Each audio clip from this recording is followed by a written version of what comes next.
Dear students, welcome to EPG Pathshala. Today in this module, we are going to talk about Rabindranath Tagore and his thoughts on ecology. Uh, as many of you would know, Rabindranath Tagore was born in 1861 uh, and he was a renowned poet, novelist and intellectual of modern India. He was also a painter of repute. He was born into the illustrious and wealthy family of Tagores or Thakurs who hailed from Jessore, Bengal. He, his father Devendranath Tagore was the key figure of Hindu reform initiative Brahmo Samaj. Brought up in a family where the arts and letters were widely practiced, Tagore was homeschooled since early adolescence. He sailed for England to study law but came back soon. At the age of 16 years, he published his first collection of poems under the pseudonym Bhanu Singha. His vast oeuvre of poetry, prose, drama, songs, and essays formed an effective articulation of humanism that he was deeply attached to, a quest for divine, a political sensibility of criticism of imperial rule, and an Indian articulation of what it means to be modern.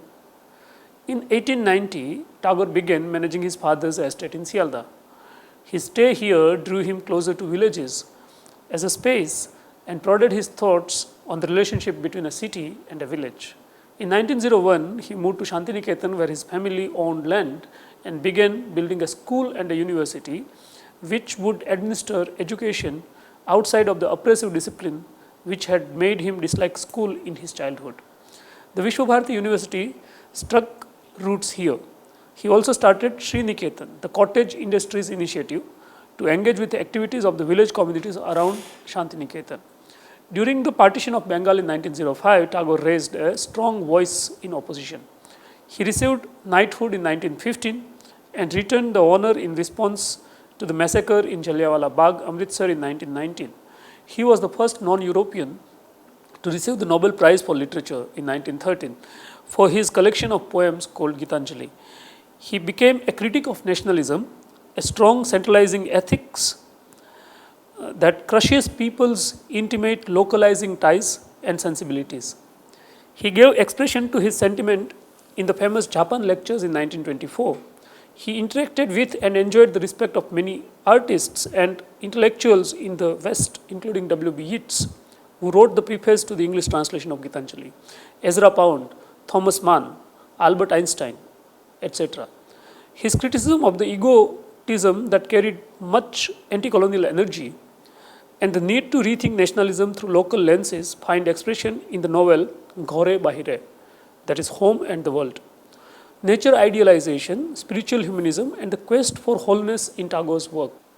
Tagore contemplates man in the finite mode and in the realm of the infinitesimal. The man who is bound in the realm of material and worldly demands is constantly seeking to unite with the man who is on a journey to seek his maker. This journey is not an easy one. According to Tagore, he needs to fully liberate himself from his ego in order to proceed on this journey. His embrace of the physical universe around in a non-acquisitive manner is a crucial step in his journey towards the supreme being. In the corpus of Tagore's song, in the Prem and Prakriti Parjaya, in the mood of love and nature, we find this close linkage between nature idealization and the craving for a connection with God. We might disaggregate Tagore's ecological thinking into two modes: the mode of spiritual contemplation in appreciation of nature and the contemplation of the threats of industrial modernity and urbanism on the preserve of nature, which is also the realm of organicity for him. The former makes nature an important ally for man to accomplish transcendence and step out of the confines of societal life. His humanism is contained in his philosophy of religion of man, wherein man achieves union with the Supreme Being by joining with all around him in immersing himself in the world.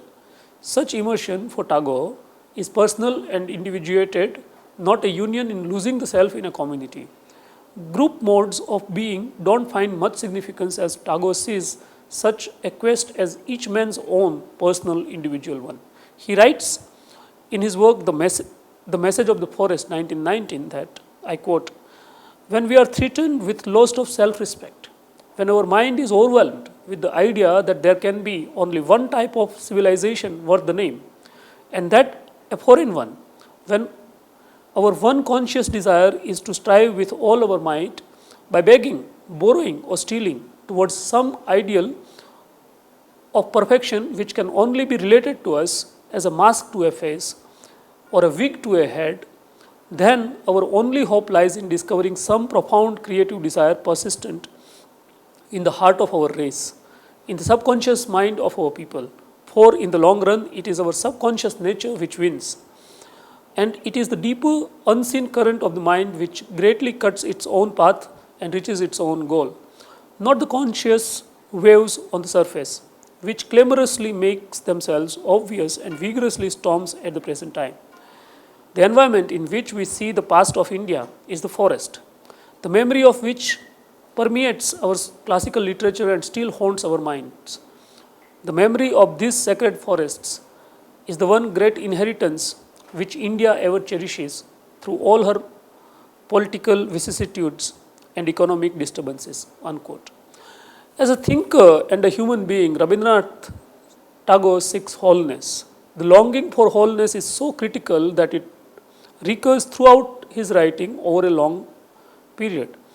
In the Message of the Forest, for instance, he writes, and I quote, "By concentrating our pride or desire upon a limited field, the field of animal life, we seek to exaggerate a portion at the expense of the whole. The wholeness which is in man's life of the spirit. From this results evil. That is why renunciation becomes necessary, not to lead destitution, but to restoration, to win back the all." He is convinced that humanity's redemption lies in rediscovering the happiness that wholeness alone can yield. His vision of life and the universe belong to an integrated cosmology. Not only this, his understanding of the place of humanity on earth can never see it as divorced from the natural world within and around it. The other enduring complementary idea in the work of Rabindranath Tagore is the unity of creation. We find him drawing this wisdom from the ancient Sanskrit verse, and I quote, "Forms are many, forms are different, each of them having its limits. But if this were absolute, if all forms remained obstinately separate, then there would be a fearful loneliness of multitude. But the varied forms in their very separateness must carry something which indicates the paradox of their ultimate unity, otherwise there would be no creation." Unquote. The thread tying all creation together may not always be visible to human senses, but that does not imply that no such thing exists. Unity, harmony, and proportion alone lend meaning to existence. The same loss of unity and harmony occurs when, in our daily lives, we get lost in the limited realm of our self-interest. And I quote, "In everyday life, our personality moves in a narrow circle of immediate self-interest, and therefore our feelings and events within that short range become prominent subjects for ourselves. In their vehement self-assertion, they ignore their unity with all." Unquote. For Rabindranath Tagore, freedom is only attainable in the context of a human community living in the midst of a liberated natural world. If he could see what is happening to our world today, he would be horrified to see the teeming feedlots, animal factories, and monocultural ranches. That would be a recipe for certain slavery. Obvious slavery for the animals and plants and at the mercy of machines, and a thinly disguised slavery for the humans engaged in the everyday management of the system. Their moral stature truncated by the regimented industrialization of their lives. What is Rabindranath Tagore's vision of liberated nature then? What he calls Mukt Dhara. We get an early clue from a passage in his autobiography, and we reproduce the passage below. I quote, "We, the children, were not allowed to go beyond the boundaries of our home. We were not free to circulate even in some parts of the household itself, which is why I used to look out at the world of nature from behind shutters. There was something there called the outside. It was an infinite extension beyond my reach, and yet its sights, sounds, and smells would slip in here and there through chinks in the doors and windows and suddenly touch me. It was as if it was sending out so many signals through the gaps between the bars to engage me in a game. It was the one that was free, while I myself was fettered. There was nothing that could bring us together, which is all the more why the attraction was so strongly felt. Unquote. An even more striking illustration of Tagore's vision of liberated nature is the 1922 play called Muktodhara, loosely translated as Liberated Stream. Its central character is a prince who wishes to liberate a mountain stream from a dam. His father and his technical experts, led by the proud royal engineer Bibhuti, are building across it, denying in the process water to communities living downstream in the Shivatarai. It is an uncanny premonition metaphor for the times we live in, when struggles and movements against river dam projects across India have become so legion that they are often not even reported by the metropolitan media, even as they cause endless mayhem in the lives of rural communities. Abhijit, the crown prince and tragic hero in Rabindranath's play, is deeply upset to find that the waters of Muktodhara, a fictional stream inspired by Pagla Joda, made stream in Darjeeling, that Rabindranath had actually seen and loved, are being impounded for the purpose of building a dam. He tries to explain to his brother Sanjay why he must leave the palace. And I quote, "Every man has the mystery of his inner life somewhere written in the outer world. The secret of my own life has its symbol in the waterfall of Muktodhara. When I saw its movement shackled, I received a shock. At the very root of my being, I discovered that this throne of Uttarakut is an embankment built across my own life's current, and I have come out into the road to set free its course." Unquote. Sanjay wants to accompany his brother on his journey to defend the stream. But true to Rabindranath Tagore's character, which entailed an unflinching commitment to human freedom, he makes Abhijit to say to Sanjay that, I quote, "If you follow me, I shall only obscure your own true path." Unquote. Though Sanjay is hurt, he respectfully accepts Abhijit's decision to go on a path he alone must walk. When Abhijit points out that the pursuit of the heart is for paying the price of the sweat, Sanjay reminds him that the other day you were surprised to find a white lotus before your seat, where you have your prayer. Can you ignore, he asks, the divine gift which lies hidden in the heart of that little incident?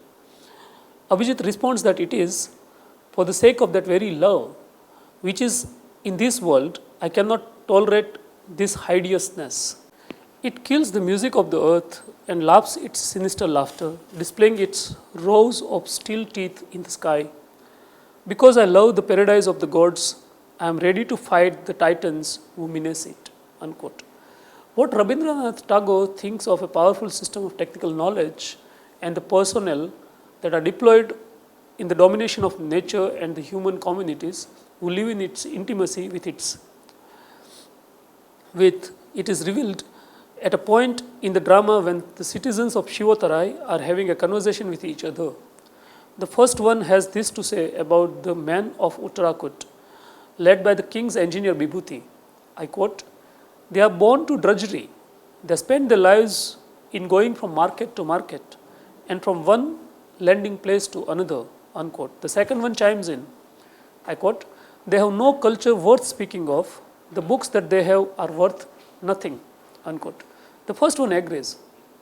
Nothing at all. Haven't you noticed the letters in them like white ants creeping across the page? The second citizen is confirmed in his views. Well said. White ants indeed. The culture knows everything into pieces. Finally, a third citizen delivers the people's verdict on the way of life of the men of Uttarakut who heap up earth mounds. They kill life with their arms and destroy mind with the books. Unquote. Rabindranath Tagore's sentient pantheism and its philosophical consequences. Whenever one looks at his poems and plays, or his stories and essays, Rabindranath's writing is all too sensitive to the divine liveliness of nature. Humanity is incomplete without the living participation of nature. Natural forces have a continuous presence in the human drama, inextricably bound up with it. There is no separation between humanity and nature. He himself writes of this as a feature of Indian culture. I quote, "In the drama of other countries, where the human characters drown our attention into the vortex of their passions, nature occasionally peeps in, but she is almost always a trespasser. But in all our dramas, nature stands in her own right, proving that she has her great function to impart the peace of the eternal to the human passions and to mitigate their violent agitations, which often come from the instability of spiritual lameness."